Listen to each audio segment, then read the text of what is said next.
Do you guys have the same problem I do where your onions are either very small and they're coming up and they're crowding each other out, or maybe they're coming up so sporadically that you're wasting a ton of space?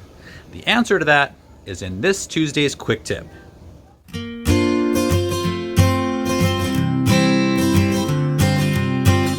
Now here in a mild winter climate, we sow our onion seeds in the fall, like October, November.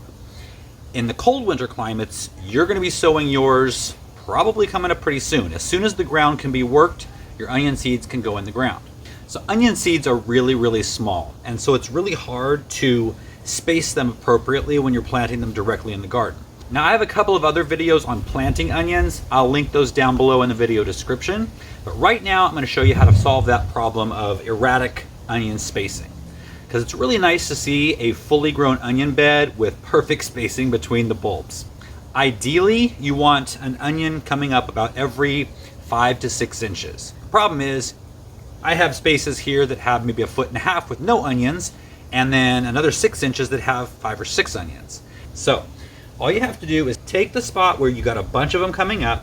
Best to do this with damp soil, not too dry, and just dig down in and just kind of move your fingers around to kind of loosen up the roots.